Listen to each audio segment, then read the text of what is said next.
Well, welcome. It's good to be back with you again, and I'll just raise a couple topics in brief before opening up for questions. One, since we were last together, obviously there's been some work done on our proposal to change our tax system to make it more fair to Alaskans and get us more production.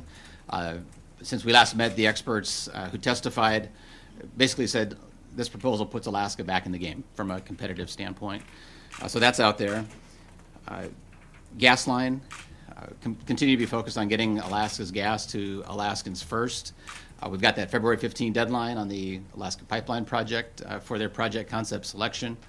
And then on the AGDC side, I've been working with the Representative Hawker's office and the Speaker's office to work through the legislation they've proposed, HB 4, to get Alaska's gas to Alaskans through AGDC. Then another topic I just wanted to raise briefly is I'd like to see some more focus legislatively on reducing Alaskans' taxes. For instance, with the unemployment insurance contribution bill that I've got, Alaskans are paying more in their paychecks, and small businesses here, are paying more out of their own profits to fund an unemployment insurance fund that is solvent. And the legislation that I've proposed would actually require a determination of solvency be made, and if it's solvent, then give the Department of Labor Commissioner the authority to not raise those taxes, which are automatically raised right now, even though the fund is solvent. And then finally, today, I'll be submitting legislation related to division of elections, and that's at the request of the Lieutenant Governor's office. They oversee elections, as you know, under our Constitution. But one of the effective provisions of that bill would be to move the date of the primary from the fourth Tuesday in August to the second Tuesday in August of every even-numbered year. And the purpose of moving that date is to assure that the Division of Elections can timely comply with law requiring the division to transmit ballots to military and overseas voters 45 days before the election. We've got an obligation to ensure that voters have access to the polls, especially those serving in uniform overseas, and so this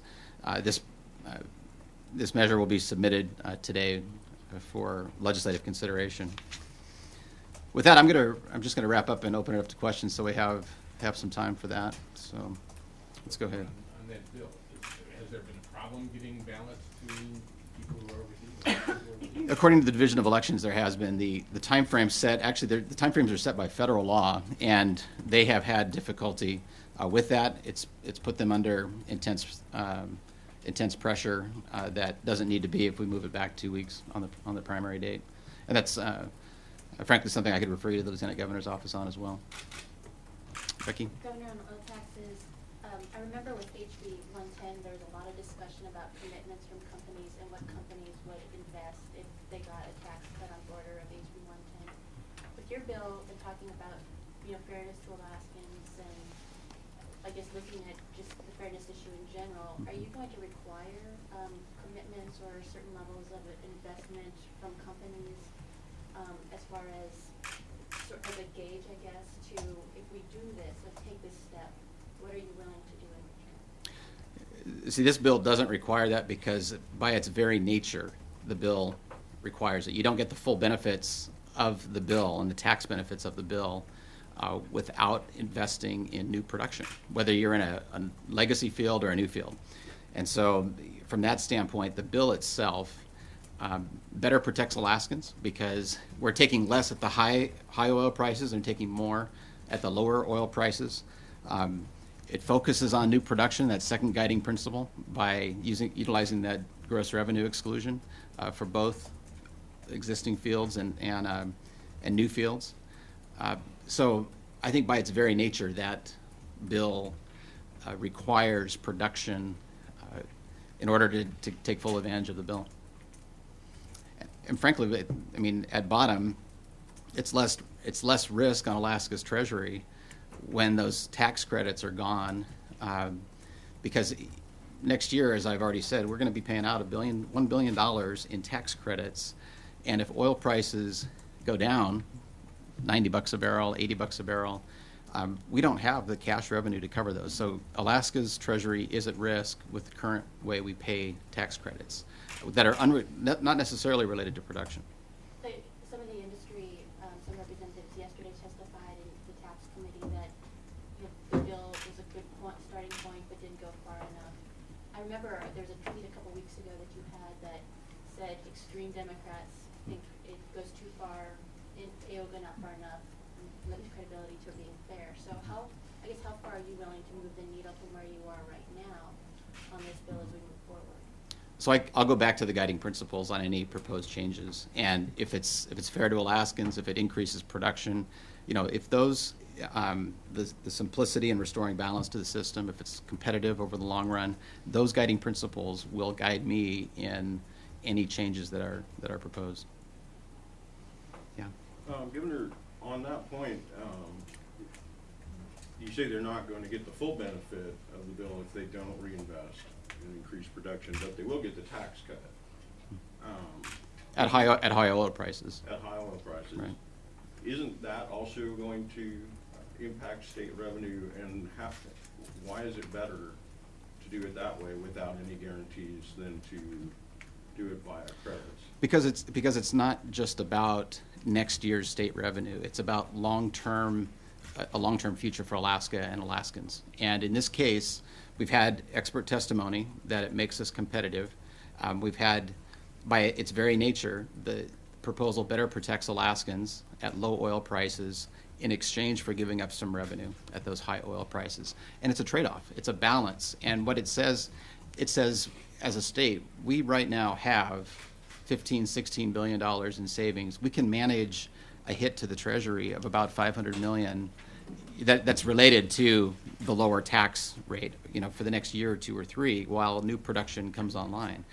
That's the goal. The goal is not to get to 10 years from now when there's no cash left and production has continued to decline at 6% a year. Again, I keep going back to these guiding principles that if legislators want to propose something different, I'll keep an open mind to it. But they've got to meet these guiding principles that I've outlined. Yeah. Mark Miller, Juneau Empire. A couple of senators in the majority, when thinking of Senators Fairclough and Stedman, have expressed some wariness of the idea of getting rid of progressivity from the production tax altogether. Why is getting rid of progressivity altogether a better alternative than simply perhaps a more progressive aspect? So I go back to the system as a whole, not just that one element, because you can't look at one element of the system and say it's good or bad. It has to be taken in context of the whole. And when you combine progressivity at high oil prices like we have it now, it's clear that Alaska is not competitive, that we're an outlier when it comes to tax take. And that's one of the reasons why money is going to North Dakota, Texas. That's why their production has turned around and ours hasn't. I did see Senator Stedman's comments I think it was in your article this morning, and he expressed concern about where we have a 25% tax rate in the bill right now, and he's concerned that there's no progressivity feature which increases that rate effectively at higher oil prices. What he didn't say, it was kind of an incomplete statement, what he didn't say, because he's talking about how the percentage of state take at higher oil prices is less, and that's what he was arguing over. What he didn't say is that the protection for Alaskans is frankly, though, on the bottom end, that at lower oil prices, that percentage increases. So it's a balance between, it's a balance for Alaskans to make us more competitive and create that opportunity. And to look at one feature and say, this doesn't work for me, kind of takes things out of context. And I'm glad that you asked the question so I could put it into a little better context. Yeah. Pat Morgan, Alaska Dispatch. Oil producers had earlier emphasized the need for production at the low end to guarantee that their investments would be profitable. I don't think they anticipated oil prices would shortly thereafter hit $140 a barrel. But isn't this sort of giving them a do-over, letting them say, oh, actually now we want production at the high end? No, I actually think, I understand oil companies want it all and they can't have it all. That's Alaskans oil. And So I am better protecting Alaskans at lower oil prices with this proposal, and I think that's something we need to do. Bob? On gas issues, Governor? Yeah. The House Energy Committee, week before last, I believe, or sorry, last week, had kind of difficult time getting an answer from Commissioner Sullivan on whether you would try to block imports of natural gas if Anchorage and South Central utility companies said that was their best alternative to keep their supply to where they needed to serve their customers. Would you do that? Would you try to block imports? And it also, there was a hearing yesterday afternoon where the Alaska Railroad said they've been approached by different business groups from the South asking them if they could ship containers of natural gas here. So it seems like someone's planning to ship gas here. Are you going to try and stop that? If Anchorage is facing brownouts? Or No, blackouts? no, if importing gas is the last resort, it's the last option to assure that Alaskans can heat their homes and provide electricity, of course not.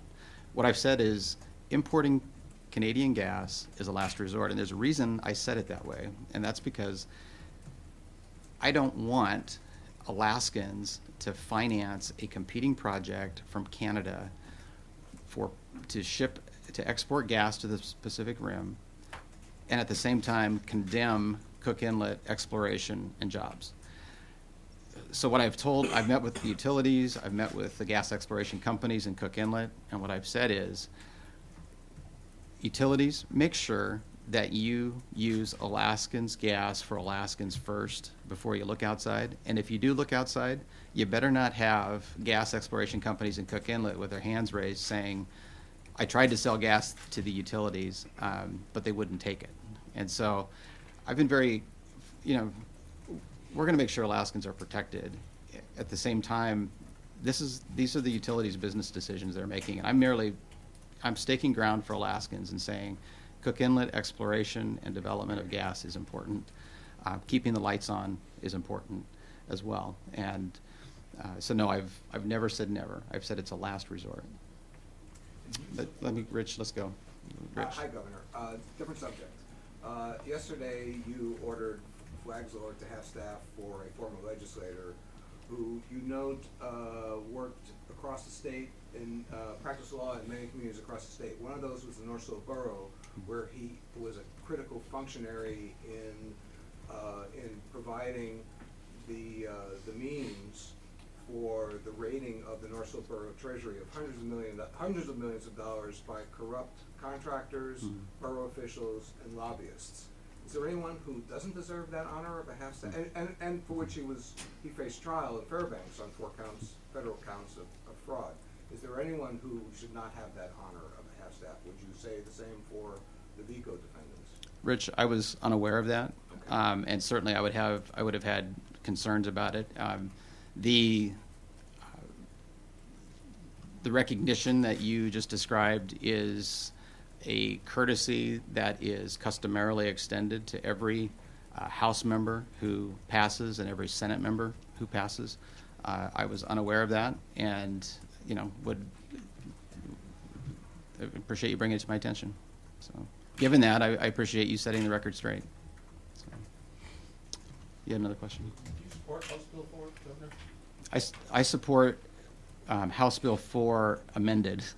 So here, kind of with House Bill 4, that's the AGDC pipeline effort. I've said in my State of the State speech that I thought it was appropriate and important to Alaska's interest in gas to boost AGDC as a corporation and to increase its ability to build a gas line or participate in building one. House Bill 4, as originally filed, I had concerns with, and I made those concerns known to Rep. Hawker's office and to the Speaker. Those concerns centered around requiring AGDC accountability for the people's money. So I said I want to see Executive Budget Act coverage in there. They centered around providing accountability for AGDC related to bonding and the state's credit, because the original bill gave AGDC limitless authority to issue moral obligation debt. I don't think that's appropriate.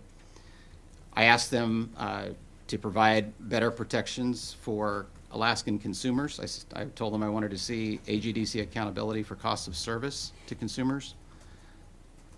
I said that I wanted to see DNR accountability in decision-making over royalty gas. So all Alaskans derive maximum benefit from that gas, not giving that royalty gas to AGDC. But I was going to leave that decision with DNR. And I spoke with them about accountability for governance in the state's interest, having to do with composition of the board. So it's a large bill, and that's why I have notes here about what kind of the big picture areas I've covered. I understand that they had a sponsor substitute in motion, ahead of getting a detailed list of concerns from me, but so I haven't taken a look at whatever might be out there in the last 24 or 48 hours. But those are the concerns that I expressed. So if they don't add all or most of those, would you oppose the bill? If they come as fast as it is now, would you veto it? No changes? So I cannot support, and I would not support the original bill as filed. I've not seen anything after that. They know that, and I have to just tell you, they are working with our office and with every legislator in the building who's interested in that topic to boost AGDC's ability to get Alaska's gas to Alaskans. Adam? On education, there's some folks back in Anchorage in that school district who are critical of what they say is not enough funding within the BSA, that yes, while money's going to retirements and other things, but the classroom sizes are getting bigger because of a lack of funding to the BSA. What do you have to say about that? And also, is there a time frame you have in terms of, you talked about in the state of the state just going from 70% graduation rate to 90%. What's your time frame for that, and what would you say about this lack of BSA funding? So our goal is to get to a 90% graduation rate within a decade. I mean, that's the goal. With respect to the BSA increase that's been requested, I would say a couple things. One is that including the FY14 budget proposal we've made, the last three budget proposals combined have increased funding for K-12 education by $245 million, far greater than the cost of inflation to the school districts. You mentioned retirements. That includes PERS funding and TERS. That includes TERS funding as well. But the bottom line is we've got a system that is continually asking for more and more money. We give it more and more money. In this case, $245 million more. The budget we submitted this year is over $1.5 billion for K-12 education. And we, as legislators and as governor, are simply asking for results for our Alaskans' kids. And we recognize that that can take different forms. We're looking to professional educators to tell us what those can look like and what those results can look like. As it is, from our previous discussions that, last year, for example, when we gave $25 million and we proposed $25 million more for increased heating costs, Alaskans know what they're buying for that $25 million. They're buying that increased heating cost, and they're leaving $25 million more for the classroom that would have had to go to those heating costs. Now, does that help with the graduation requirement? I think so, because there's more money for the classroom that would have gone towards heating costs. But I think we can do better than that. And these are discussions that we're having, in this Capitol right now with legislators on how to do that. Rich? Other than issues related to wardrobe and gear, do you have any thoughts on the president's nomination for Interior Secretary? Other than that, I think we have something. Maybe those are the main things. Yeah, well, I've got something in common with her. I've got an REI membership number 2, so I'm looking forward to meeting the new secretary and striking up a conversation on behalf of Alaskans, and we'll see where that goes. Is that it? No. I don't know the person. I have no background on the person other than what you've just mentioned, other than one news article. So I'm going to leave it at my REI membership number right now. Yeah. Matt Buxton, Fairbanks Daily News Miner. During the first hearing for House Bill 4, Speaker Chenault mentioned, or the question was raised of what happens if during the open season we end up with more than half a B of gas, which would be above the GIA agreement. That'd be good news. So I mean, what happens at that point? Do we say sorry? to that other point 2B, or is that part of a discussion of do we need to get out of IGEA, or what's the result if we get more than Well, I think that'd be good news, but here's the issue. AGDC has done a good job of meeting its regulatory requirements and getting an EIS done. They don't have gas, but that's what you're addressing. Over on the Alaska Pipeline Project, they've got gas, and they've got a pipeline builder. The design right now is to merge those two projects and to try to bring them together. That may be one of those moments when the projects will come together. It could come together before that, during that, or after that, but that's the nature of a commercial transaction, that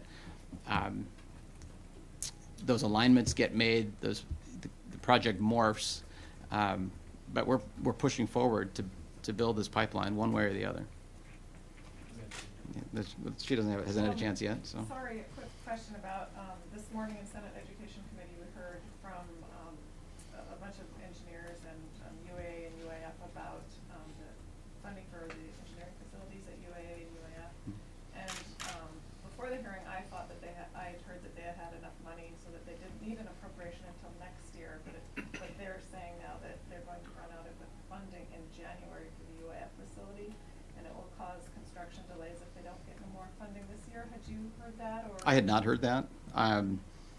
And I'll put that in the context of fiscal restraint and just say that we've got some choices ahead as a legislature and as governor when it comes to capital projects and when it comes to the operating budget. And I spoke in the last week with the president of the Senate and his finance chairs and the Speaker of the House and his finance chairs, asked each of them to join me in a spending limit, asked each of them to join me in a 5-year fiscal plan to be developed.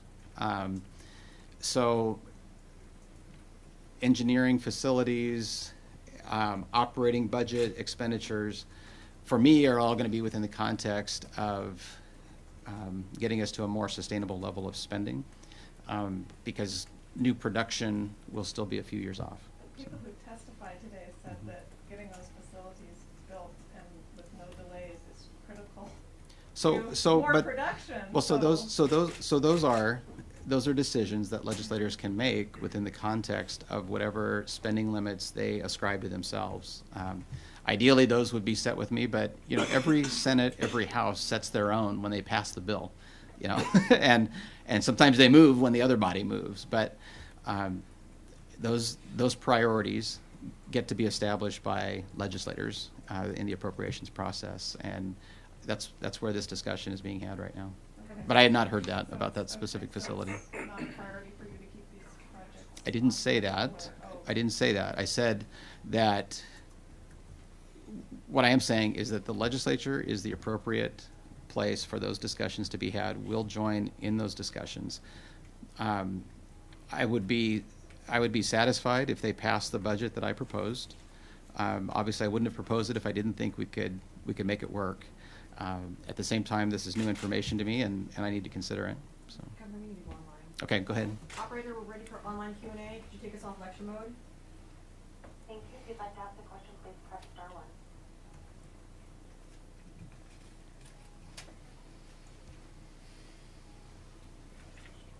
If anyone would like to ask a question, please press star 1.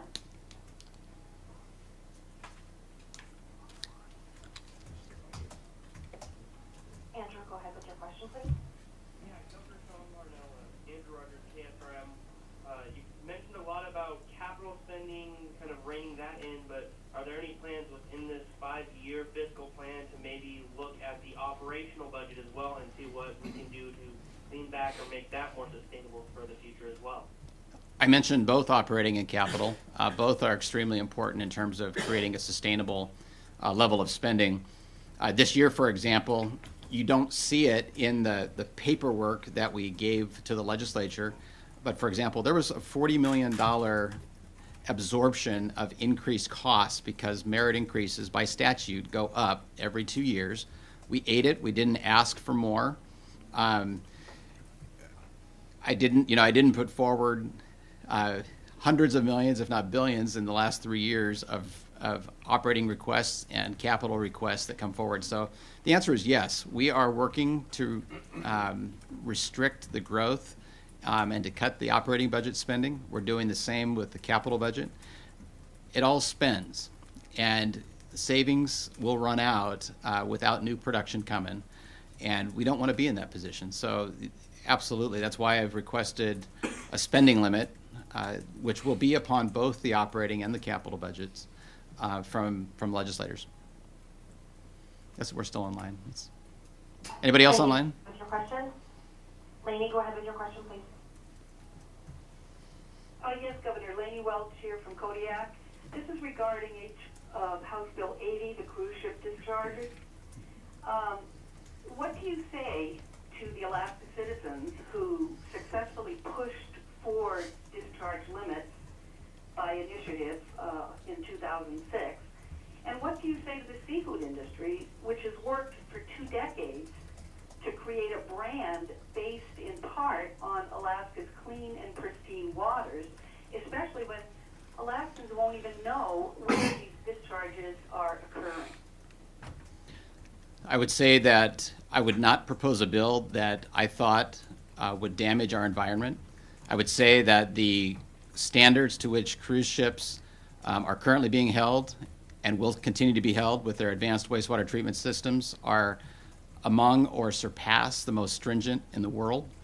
I would say that DEC's ability to regulate and to regulate in accordance with federal and state law and the stipulations that they put on the mixing zones that you're referring to require that species not be harmed. So I would just say that voters were likely unaware that there is no technology available, and the Science Advisory Panel concluded this as well. There's no technology available that would meet the point of discharge standard that has been set. So in the balance of protecting the environment and assuring that our small businesses can still get the benefit of 1 million cruise ship passengers spending money in our economy, we're making sure that cruise ships will continue to be held to high standards, that the environment will continue to be protected,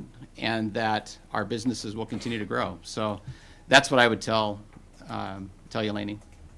Rich? On the same subject, Holland America, Norwegian lines, both have advanced systems that do have the ability to remove some of the last remaining substances in the water, copper, ammonia, the other heavy metals. They don't always meet the standard of the 2006 initiative, but they meet it a lot more often than the ships that don't have these advanced treatment facilities. In other words, specifically the ion exchange or reverse osmosis. Wouldn't it be better to have a law that says that delays implementation extends the delay of implementation of the 2006 initiative for another period of time to allow trials of these even more technologically sophisticated treatment facilities that have shown to not work, 100% of the time, but to be better than the effluent without these systems? No, we did that once before, and the legislature set up the panel, the Science Advisory Panel, to address those topics. They concluded there is nothing available now to meet that standard. And let me just ask, do we have a person from DEC here? Yeah. Can you come up here, please, and just speak to this? You've had much more water quality issues than I have, so certainly. Thank you, Governor.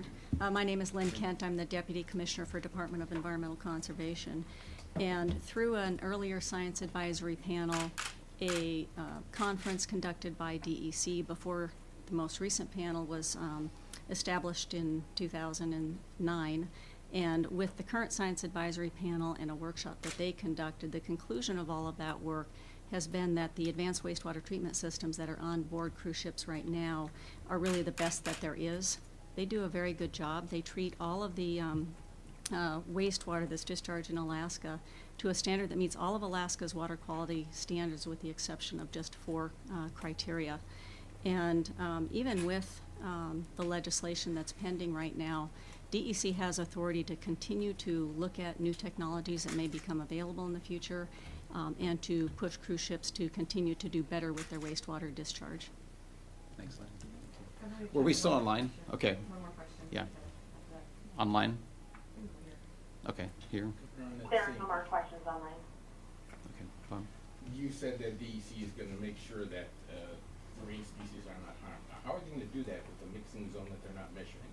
They've said repeatedly in testimony that the dilution factor is gonna make the water quality meet standards, but dilution doesn't make those 4 heavy metals go away. Lynn, I'm going to call you up, More and more. because I know you have the power to regulate that, and you already do. Well, they do, But how, no, there's not gonna be any testing. How are you gonna assure that? that's not true, that there won't be any testing, but go I ahead. believe it is. Well, Ms. Gant said in the hearings that they're not gonna test there's no way to test the edge of the moving mixing zone. Okay, you can go ahead. Is that not true, Lynn? Are you gonna do any testing on mixing zones? Thank you, Governor.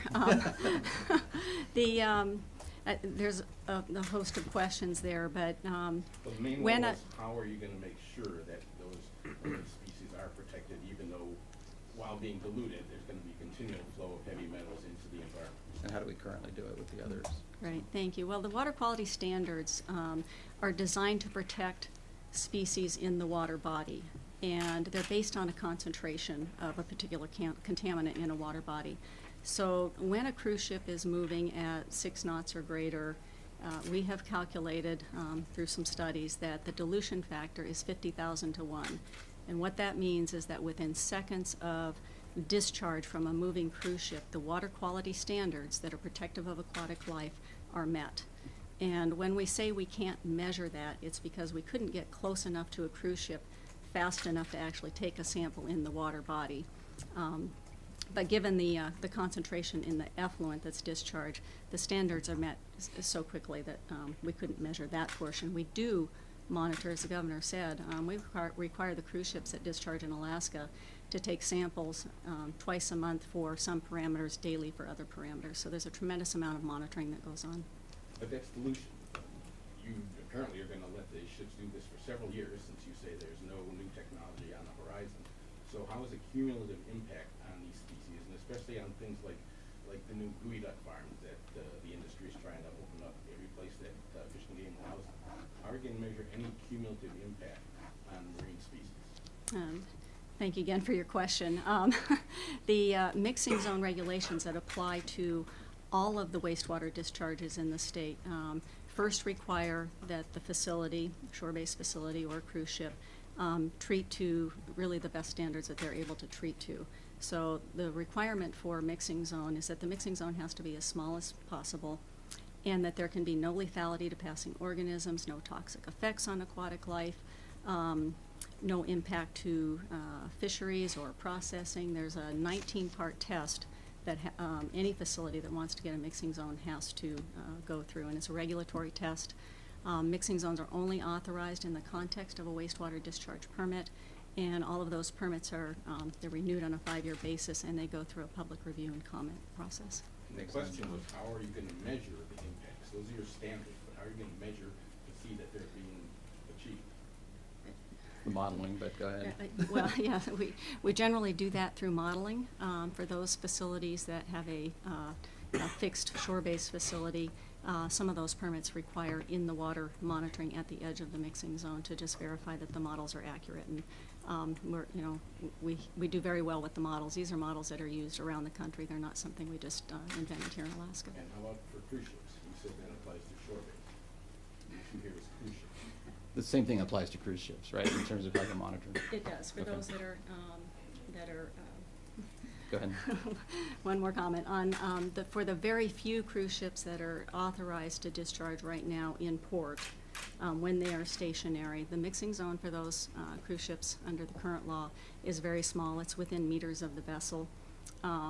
we have the ability to either require the companies to monitor it at the edge of those mixing zones or to do it ourselves. We haven't seen a need to do that in the water body because of the tremendous amount of dilution, even when they're at port. Although there are limitations on that as well. We're going to wrap up. Does anybody have a question on the last topic that we may not have covered yet? No, you've got plenty today. Actually, Go ahead, Adam. I do have one more. It's a little off this topic. So what is the topic? There was actually it's on the environment. A group called the Public Employees for Environmental Responsibility. They are claiming that an immediate action plan that was issued by a sub-cabinet created a few years ago on climate change. They say that action plan was never, at least wasn't released to the public. They kind of claim that the sub-cabinet went away, was established during the previous administration. Do you know anything about that? Certainly, I'm familiar with the work of the sub-cabinet beforehand. I can also tell you that some of that work has continued, not necessarily in terms of the formal meetings of the cabinet, but Village of Newtok has continued to move. We've continued to work towards getting an evacuation route for Kivalina because of coastal erosion there. Stringent permitting and the like, but as far as I know, that's an accurate statement that they made related to no meeting of that climate sub-cabinet, but those issues are taken up every day in what those agencies do. So, Can I ask a related question? Just one last yeah. one. Do you believe that that global warming is occurring, climate change is occurring, and if you do you believe that there's a human cause to at least a portion of it? Of course. I mean, climate change is occurring. It's clear that the climate changes. It changes in cycles. It's also clear that humans have a part in that. It's also clear that natural elements like volcanoes have an even huger, more significant impact on that. So the answer is yes, but I think it's arrogant of an individual to think that I can impact the climate myself. And bottom line is humans impact the climate, as do natural causes. But does the state then have a role or responsibility to reduce the production of greenhouse gases, especially carbon dioxide, which do affect climate change? The state has a responsibility to protect the health of its citizens by Constitution. That can take a number of different forms, and that's about as far as I go with that answer. All right, thank you all.